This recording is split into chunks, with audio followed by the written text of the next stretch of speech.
This is SelfWork, and I'm Dr. Margaret Rutherford. At SelfWork, we discuss psychological and emotional issues and what you can do about them, whether that's learning self-acceptance, taking action, or seeking therapy or treatment. 10 years ago, I extended the walls of my practice to reach those of you who might already be knowledgeable about mental health treatment, but also to those of you who might say you'd never darken the door of a therapist. And yet, you are here. I'll answer your questions while I invite you to take a few minutes for your own self-work. Part of what's tricky is, as clinicians, we're taught that any of these so-called parts, child parts, other parts of us, are all ours. They're ego states, they're parts of us. They're not always parts of us. Sometimes they belong to someone else.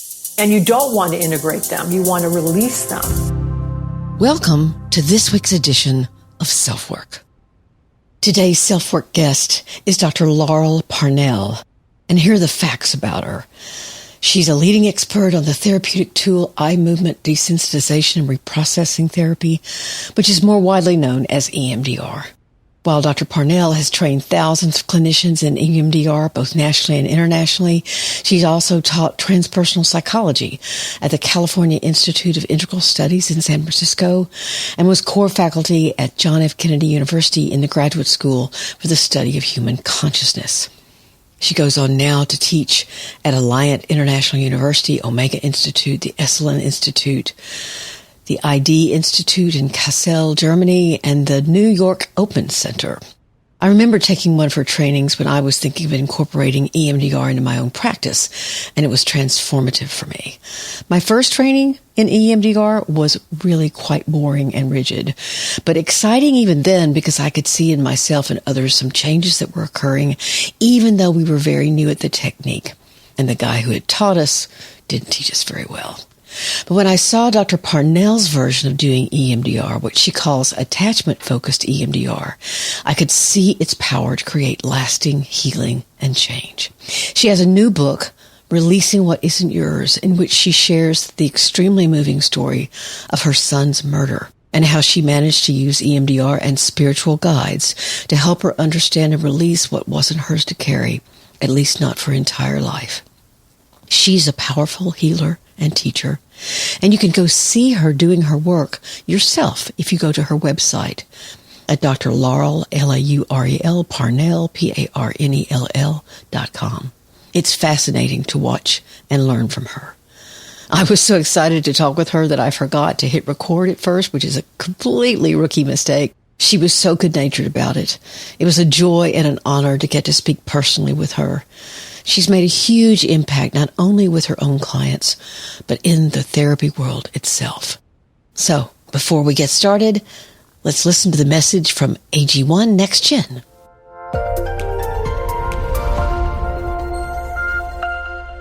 As the days here in the U.S. grow warmer and fall is still months away, your body needs all the energy and consistency it can get, and AG1 Next Gen can provide just that. You don't have to guess about what new supplement to add to the already mountain of supplements you take. AG1 Next Gen delivers more than 75 ingredients in one simple scoop that supports your immune defense, energy production, and gut health. So there's no more guesswork and more getting on with life. And they're now easier than ever. Travel packs can go with you wherever your travel takes you, to work, to play, to learn, whatever your journey is about. And they can provide consistency for you even when your summer schedule is all over the place, like mine's going to be. And for someone like me, who's staying highly active at 71, that's heaven sent. Visit drinkag1.com/selfwork to get an AG1 flavor sampler and a bottle of vitamin D3 plus K2 free in your welcome kit with your first AG1 subscription. That's a $72 value. That's drinkag1.com/selfwork.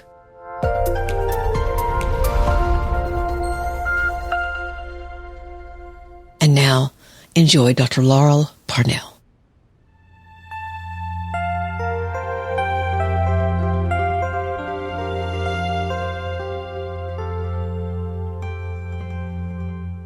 Can you tell us basically what EMDR is and then how your attachment-focused EMDR changed that model a little bit and how you did it, what you felt like it needed? Yeah. So EMDR stands for eye movement desensitization and reprocessing. It was developed by Francine Shapiro in the mid 80s. And it's one of the most well-researched therapies that there is for treating trauma. So the idea with EMDR is you create a therapeutic relationship. It's within the context of a therapeutic relationship. It's not just a technique that is done. But the idea with EMDR is that trauma is stored on the right side of the brain and it's frozen, and that our usual ways of processing and moving things along are frozen because of the nature of what trauma does. Exactly. And what we do with the EMDR is we find those places where the trauma got stuck, so to speak, and we light them up. So you have the picture of what happened, the car accident, the worst part, the emotions that go along with that, fear, terror, shock, the body sensations, and whatever beliefs went in at the time, like I'm powerless or I'm going to die. And then we add alternating bilateral stimulation. So in the early days of the EMDR, it was all eye movements, follow my fingers. So she discovered that eye movements would activate this rapid processing effect. But since then, I mean, this was in the mid 80s, we found that other forms of alternating bilateral stimulation also set off that very same response. So people who have eye injuries or cannot move their eyes back and forth, or they get hypnotized, or they hate it, can passively receive bilateral stimulation through little pulsers. They hold little vibrating things in their hands, auditory stimulation that goes back and forth, tapping on the sides of their legs, their arms. We're activating both sides of the brain, and it sets off this rapid processing effect. So thoughts, feelings, body sensations, old memories start to move very rapidly through the nervous system. And it's amazing because it really is. It activates our own natural healing response. So it takes you to health and wholeness. So what's been held that's very distressing loses its emotional charge. Instead of it feeling like it happened to you, it feels like it happened. There's this broader perspective. And would you call that detachment? Would you call it kind of a detachment from it, or is that too strong a word? Yeah, I think, what I call it is, I call it moving from psychological memory to objective memory. From going from it happened to me, it's emotionally connected to me, it defines me, to it happened. There's kind of, it's not detached, it's just kind of seeing it as it is, as one thing among many that has maybe happened in a person's life, but it's not forefront and it doesn't define you. So and you say in the book, who I am is not defined by what happened to me. That's the place where you want to get. And people get there all the time. It's just obvious. It's like, this is just something that happened. And so there's this objective way of viewing it that is impersonal, but it also is global. There's this bigger view of all of it that it's almost like the camera lens goes from very narrow to broad. And so you see kind of the complexity of how things happen. And instead of you being the center of the story, you're part of the story. And it's extraordinary. It's just, I mean, I've been doing this, since 1991 is when I was trained, and I've been teaching for over 30 years now. So, and you're a wonderful teacher. I've seen you teach, and it's incredibly, it's moving and everything else. As I said before we started recording, that I had taken the first training and I found it to be very rigid. I found it to be, okay, you must say this many times and do this and do that. And then I watched you do it, and I was blown away by how I could bring what I already knew as a therapist to the table in doing EMDR, that I didn't have to leave that therapist behind and become sort of this counter and, that kind of thing. So it was really eye-opening for me.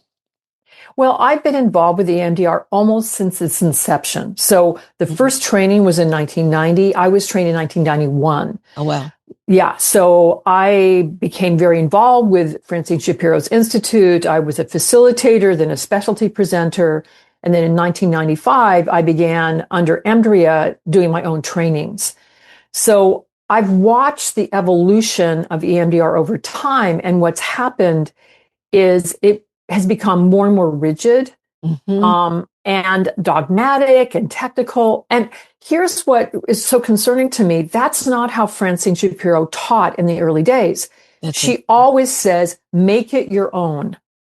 She trusted the clinicians. She called it a client-centered therapy. What's happened is it's drifted further and further away from her instructions with that. She used to get mad. Oh, it's not a technique. It's not a technique. It's not a cookie cutter, she would say. Right. And I think the way it's being trained now, so many trainers are teaching in this very rigid, dogmatic way that you have to use these numbers and scales and you have to do it in this order. And so I was in the early group that was trained, and we were given all this permission to make it our own, and we did.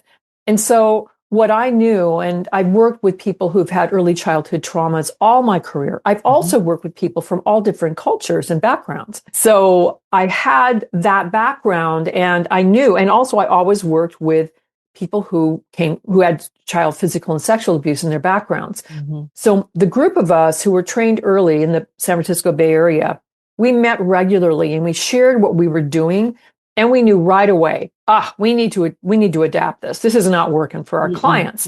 We needed to do more resourcing and stabilization and support and create more of a therapeutic relationship. We knew that back in the 90s.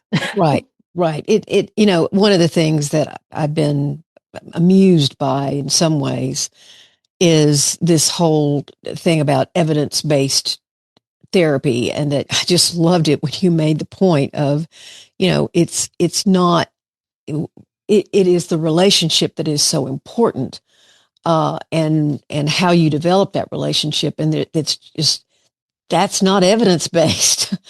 That's experience-based. Well, I want to speak to that because I think this is a really big issue in our field. Huge. And I think what's happened is there's a confusion between research and what you do in clinical practice.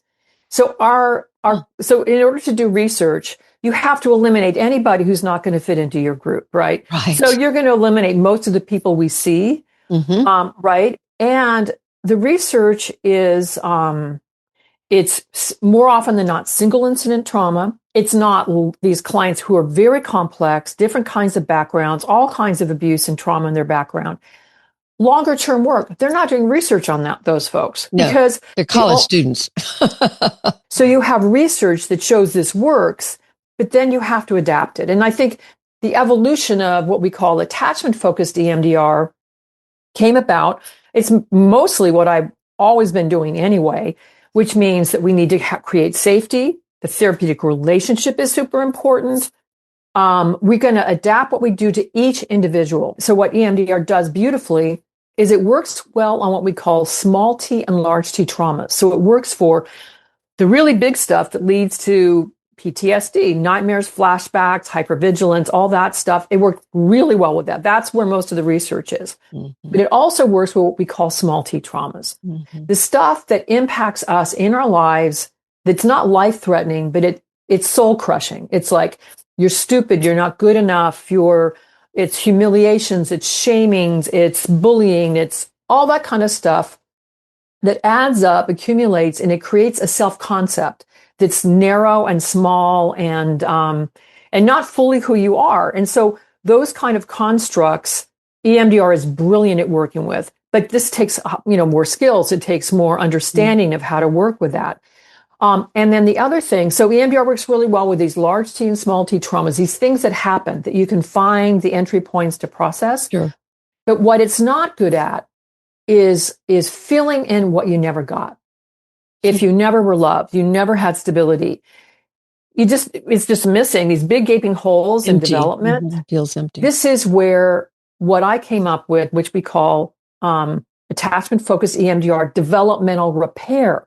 We can use imagination and bilateral stimulation to fill in those gaps. It's beautiful to watch this because I have used it frequently. Well, the thing is, in this resource tapping or developing resources, you literally imagine a peaceful place and then nurturing figures, protector figures, and wise figures. I use this now Yeah. not even doing EMDR. I'm just I pull this over here, because it can be so helpful for people to really feel those things and Yeah. see those people and feel their presence and feel the quality that they bring to the person. And that's, I just think it's so important. So how did you figure that out? Did you just know it innately, or? Well, so the resourcing you're describing, what we call the four foundational resources in attachment focused EMDR, I've been using those probably for close to 30 years. And part of how I knew was, so in standard EMDR training, they give you one safe place. Yeah, And I exactly. found really early on, for one thing, the word safe is a triggering word because it makes people think of unsafe immediately. The brain goes to its Right. opposite. Right. And so that happens. And then I thought, this isn't enough. Well, as I said, I've always worked with people who've had early childhood abuse. And one of my clients, she would go into these horrible places Huh. of where she was being tortured by her two aunts and an uncle and awful things. And she gets stuck there. And I'm like, okay, we got to bring in help for her. And then we're scrambling to find help. And I'm like, okay. And we would find it. And then she'd bring in a tiger or she'd bring in, some figure who could come in and save her child self. And then I'm going, okay, we got to set this up in the beginning instead of Right. scrambling in the middle of the session to try to find help. I got to set this up in the beginning. And so that became standard in my trainings. That makes so much sense. And then the developmental repair, it just came to me that, okay, so you've got people who never had love, security, their parents were addicted or had mental illness or they moved all the time there's all these kinds of things that happen. And so these are people who cannot calm themselves down. They can't soothe themselves and they end up in terrible relationships, one after the other. EMDR, and they do EMDR, they fall into a big hole and then they get stuck there. And so what I realized is these clients are lacking. It's almost like they lack a skeletal structure. They lack a basic foundation internally. And so we got to build that. We got to build that before we like do a scaffolding, any other work. kind of like a scaffolding. Yeah. Right. Exactly. Yeah. So you got to have, it's almost like without that, you just are mush, right? You don't have anything that holds you up. And so what we do is we create an ideal mother. And we redo development. We imagine the mother you wish you had, and what would she be like? And then she's calm and she's kind and she can hold me and she can soothe me. And then we'll add bilateral stimulation to help them embody the sense of this. And then slowly, we can redo development. Imagine you're born to her. Now imagine you're a baby and she's in your arms and you're distressed and she's calming you. And then we just slowly redo development with a new mother who can provide them what their real mother couldn't do. And what it's doing is it's completely changing the nervous system. It's rewiring the person. And so you don't forget what really happened. So this is like you're erasing the past. You're not like hallucinating about something. It's not that. No, it's we're more... not like literally replacing the memories. So it's almost like you end up with two narratives. You end up with the narrative that happened, but then you have this new feeling inside of being loved, of cared for, held, connected to, and it reduces anxiety. It helps with addictions. It's like all these areas in future relationships. Instead of picking the same person as your mom, you pick somebody more like your ideal mom who really can provide you what you need. Would you say that also takes the onus or the sense of shame about it? I must have been bad, therefore I was treated badly. Instead, if you can imagine and then feel and embed that sense of I'm being loved, I'm being cared for, you can say it wasn't me. It wasn't me.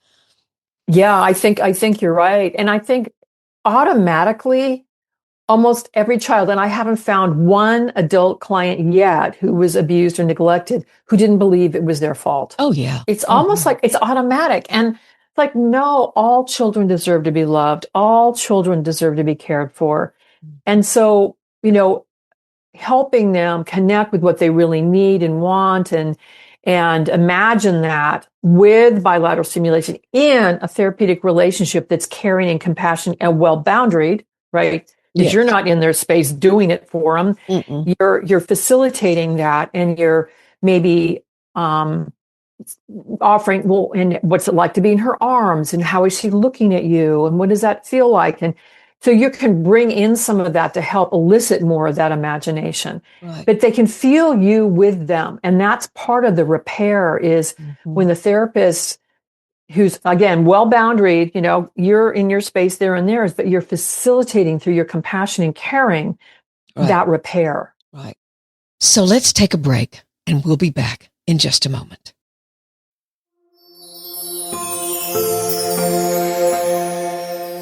This episode is sponsored by BetterHelp. For some, summer is their favorite season. Travel picks up, kids are out of school, and adventure is the focus. But for others, juggling it all can be tough and can lead to overwhelm and counting down the minutes until the kids are back in school, while others worry they're wasting the days of sunshine. Therapy can seem like something that has to wait until the fall when things become more routine once again. But that's the wonderful thing about BetterHelp.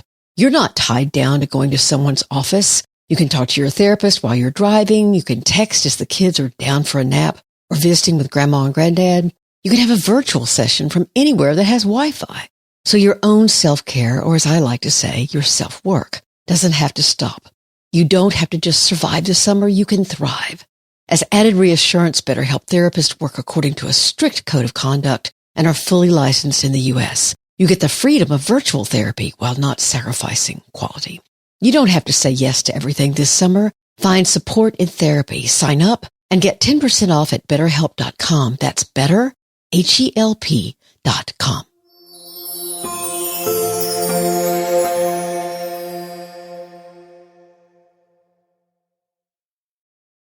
And so you talk about in this book, which, by the way, your new book is called Releasing What Isn't Yours, Living from Your True Self Through Multi-Dimensional Integrative Healing.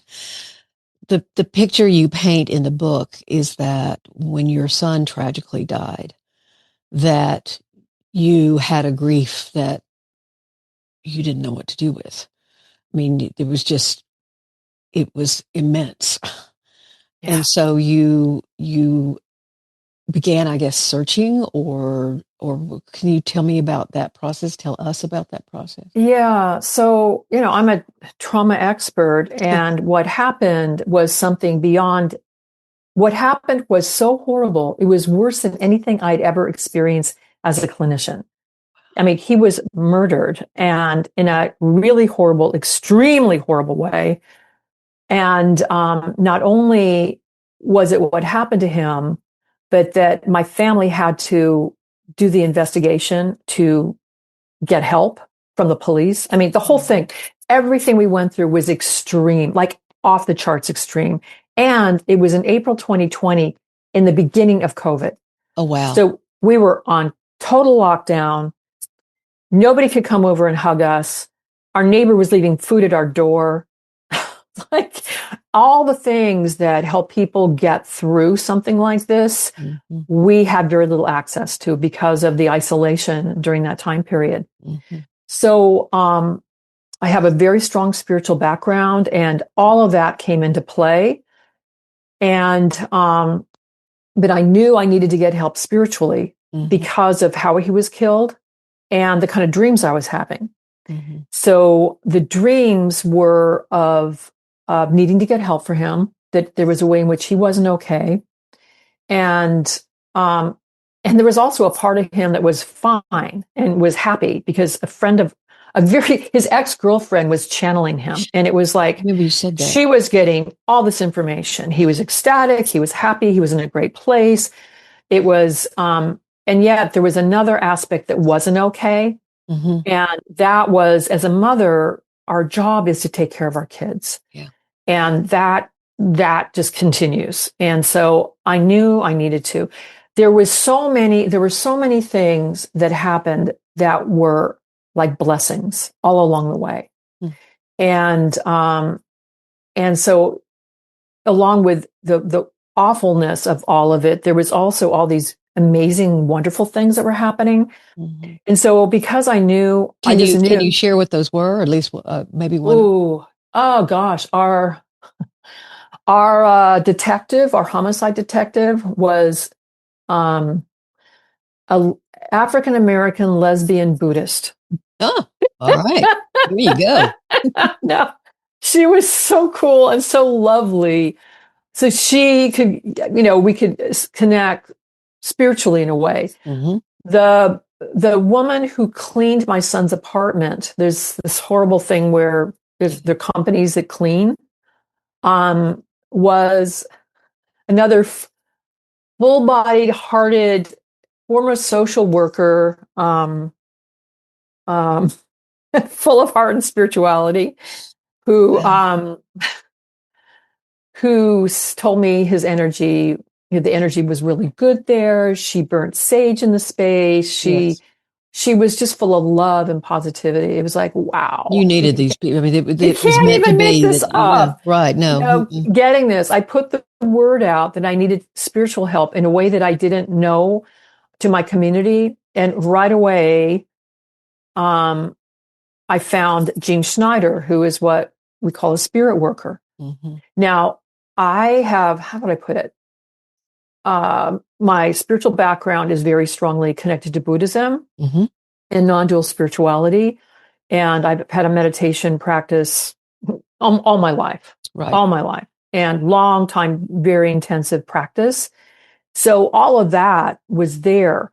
But this is where you need other help when there's something that happens like this spiritually. So I just knew he needed help and I needed help. And the energy was so dark from what happened to him. Mm-hmm. The man who killed him went on a rampage, stabbing and stealing and hurting people, and was shot by the police. So at least we didn't have to deal with a trial. Mm-hmm. Mm-hmm. That would have been horrific. Yeah. And people who have to go through that, it's horrific.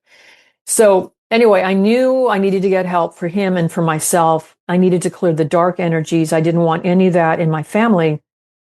And I found Jean Schneider, who calls herself a spirit worker. And she uses information and ways of working that come from traditions around the world.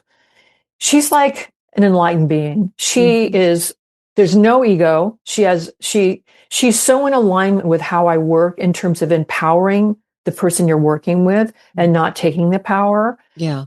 And so she did this work to help him. Mm-hmm. And I could feel the difference afterwards. So my frantic dreams of needing to help him all stopped after the work she did. In the book, you say it was really, a lot of the work was, you felt like he was stuck. His spirit was stuck. Yeah. And that you needed to help him get unstuck. And so I think you used the phrase cross to the other side kind of thing. Yes. Yes. Okay. So, this is some of the stuff that I've really been learning because she's been mentoring me for probably over 6 years now. Myself and a group of us, all within my attachment focused EMDR community. We've been working intensively with her, and I've been working with her individually. And what happens when a person dies violently, oftentimes their spirit or soul has trouble crossing over fully. Mm-hmm. And she also described that we can have different soul parts, more than one. And that I didn't understand before, but it makes total sense. And so there was a soul part that had crossed over. That was fine. There was a soul part that was visiting everybody because so many people felt he was visiting. There was a soul part that was attached to the person who killed him, trying to help him. Oh, there was a soul part in his apartment, and there was a soul part that had never incarnated. And that made complete sense to me because I was saying, there's a part missing. There's a part missing. There's something missing in him. His whole life, he didn't recognize danger. He would do something dangerous. He would get hurt. He'd go and do it again. He's like, it was something missing in him that just didn't recognize danger. And so what her work was to help all of the parts of him cross over. And so that's what she did. And my dream before that was these puzzle pieces and trying to assemble them and that was my dream. Like, yeah. night after night, I was having that same dream. And then wow. after she did the work, that stopped. I didn't really understand that. I mean, I actually have a little bit of knowledge of Buddhism, not a lot, but part 3 is developing energetic sovereignty. Right. We have control over where our energy goes and what we do with our energy. So what we allow in. But then you talked about these things that attach that we haven't given them permission to attach, I don't think. I mean, if I'm understanding correctly, or maybe there's a part of us that does and a part of us that doesn't. I don't know. Well, yeah, let me describe this. And this is something that was not, how would I put it? I would encounter it clinically from time to time. And I had colleagues who were describing this, but it wasn't something that I was working with or knew how to work with this. And so energetic sovereignty is about having control over the energies that you allow in, and, having boundaries, releasing what you don't want to be attached to you, and, ways to do that. And so what can happen is that there are people who have died who don't cross over. And often it's because they had a violent death, or something happened to them. They didn't realize they were dead. They have unfinished business with the living, and they will attach to living people. And it can manifest as physical symptoms. It can manifest as a feeling of being blocked in some way. And clients can have symptoms and they don't know what they are. And so this started happening, so it was happening in clinical practice. It was happening in my trainings. It was, and so I learned basics in how to work with this. And part of what's tricky is, as clinicians, we're really taught that any of these so-called parts, child parts, other parts of us, are all ours. They're ego states. They're parts of us. Right. They're not always parts of us. Sometimes they belong to someone else. And you don't want to integrate them. You want to release them. They may have died suddenly. And so they typically, from what I'm understanding, there's some people that are just more open to this. They just are just more open people, or somebody who's had a traumatic experience can have attachments. Children who are abused can have attachments. They just come in. I've learned this many years ago. So this inquiry, and then you ask, what does it need? What do they need? And what I've learned too is very often there's something incomplete. They didn't get to say goodbye. They were looking for loved ones. They didn't get their death ritual. So there's something about the need for the rituals people have around death, that if they didn't ever get that, they're waiting for that, or I think the different things that can be attached to us can be just other people's energy. It's like we're taking in, somebody else's energy, and that can be released. There can be a lot of different energies that aren't necessarily beings, right? Or spirits. So I think that, whatever she released, she had the capacity to do cleansing, to help release something. What's interesting, and I think this is where I really want to, how do I want to put it? I want to decolonize therapy, because really what I'm seeing is what we're allowed to understand and know and talk about, and what we're not allowed to. Yeah. And, where did psychotherapy come? It came from Europe. It came from Vienna. It came from Freud, and this whole idea of the 50-minute hour, and all these things that we brought in are from Europe a long time ago. And this is still what we're allowed to do and we're not allowed to do. And if you look at cultures that go back thousands of years, they had ways of healing that I just want to open this up to, this whole idea of the multidimensionality, and that we're picking up energies all the time. Some people are much more sensitive than others, and to recognize that we can have control over what comes in what we allow in and what we don't allow in, and not with a hard boundary. It's more like we call this the energy bubble. Just create a bubble of energy around you that's transparent, and that you have a right to that. And we don't have to overlap with others. We don't have to let everything in. We can have our sovereignty, and we can feel compassion and caring for another without merging with them. And, the other thing that I mentioned in the book is, so I did EMDR on myself on the trauma of what happened, and I cleared that out. So I wasn't having nightmares or flashbacks. And when I saw my son in these other states, he was always whole. He was always fine. So I have that. I didn't want to keep seeing the trauma part. That just kept going. In fact, I kept hearing him in my head saying, "Mom, don't focus on that." It's like, stop it right now. Don't focus on that. Okay. So EMDR cleared the trauma pretty much. I also did EMDR on the extreme grief, because the grief that's something that does not ever go away. Really, the loss part. I miss him so much. That's a hole in my heart that I think I'll have the rest of my life. And you learn to live around it. It's like you learn to adapt to it. It's there. But I did all of these things, but I still felt this sadness, and that blocked me from feeling joy. And it just wouldn't lift. And so what I sought to do was go into nature. So nature, and that connecting to being held in a deep nature experience. So that's what brought me to the sacred headwaters of the Amazon. And an organization called Pachamama Journey. Pachamama is Mother Earth. It's the connection to Earth, the spirit of the earth. And my husband and I went deep into the Amazon. It was the scariest part was flying in there. It was like this tiny little plane with duct tape holding it together. And we landed like, where's a landing strip? Oh, it's this little teeny bit of dirt in between all the trees. But there was a number of cleansing rituals before we even got in there. And they understood you got to clear the energies from the city and that you're bringing into our sacred place.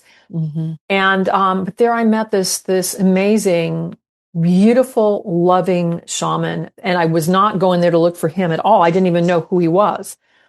And he did a healing on me that lifted it. It really felt like it lifted this cloud off of me. And he described it as a cloud. And he said, you're hurting your son.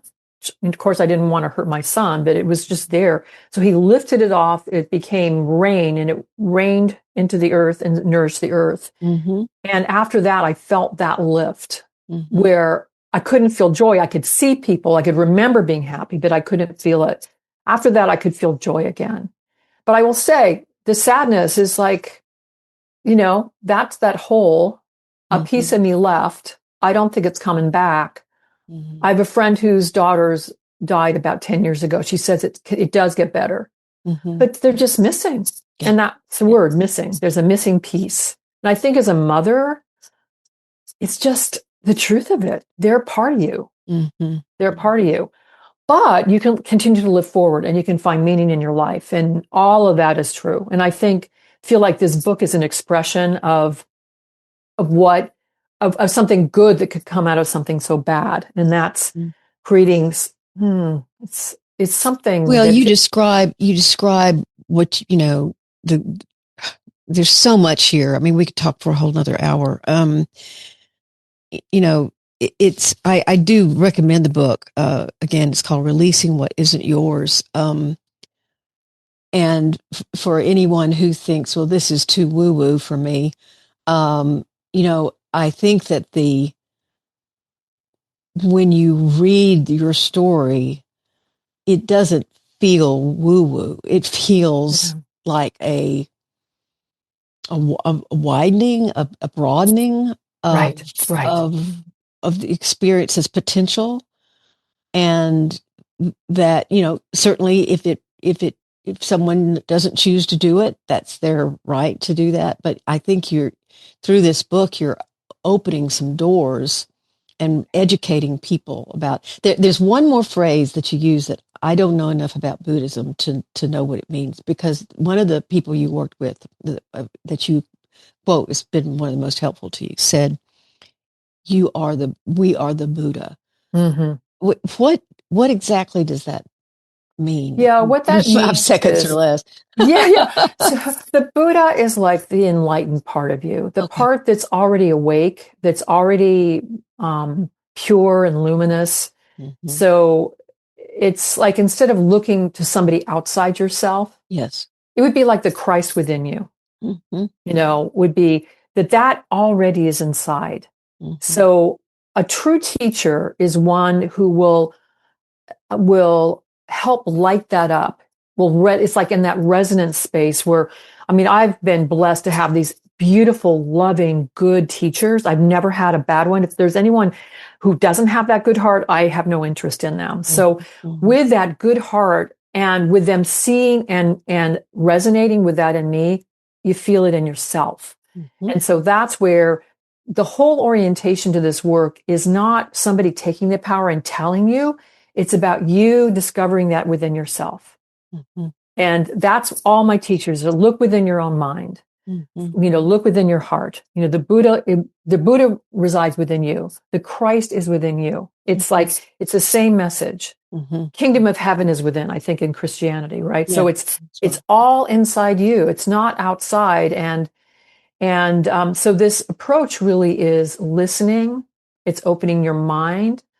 There's a mystery. This is the mystery of it all. I don't understand so much of what I've experienced, but what I'm seeing is I'm seeing the results, and I'm seeing, and I'm opening my mind more and more, and I'm having, more of these experiences. And the people who've been working with me and going to retreats with me, they're having experiences they've never had before. And now their clients are coming in and they feel like they can talk about some of this stuff without getting pathologized, without being, you're crazy, Oh my God. What is Put this? you on Seroquel or whatever. Well, Yeah. I don't know if I have this in my book, but there was a case I consulted on years ago of a veteran who'd been in, I think, the Iraq War or something, and he was a psychiatrist, and he kept seeing this child. This child was appearing to him, and they were loading him up on antipsychotics. Nothing was working. This child kept appearing to him. He had no other psychotic symptoms, and I told the therapist, I said, complete the communication with this child. What do you need? Yeah. What does this child need? They completed the communication. The child needed to communicate something to him, and then the child left.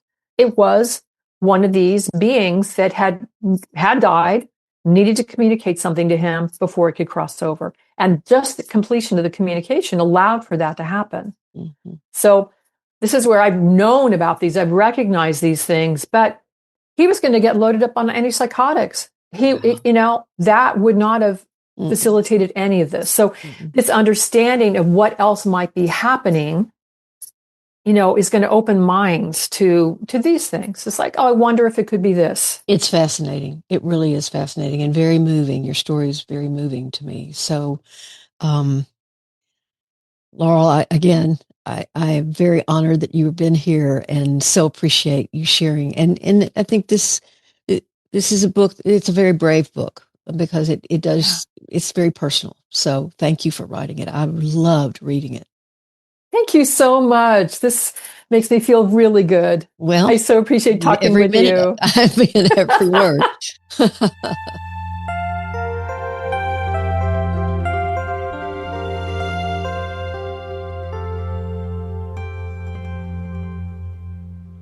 I really was so honored to talk to Laurel. It's one of the things that I love most about doing this podcast, that I get to talk to people who are teachers and guides and mentors and healers. I was very touched by all she said, and unfortunately I had to cut out some of it because it was so long. But if you get her book, then you'll get to read her entire story.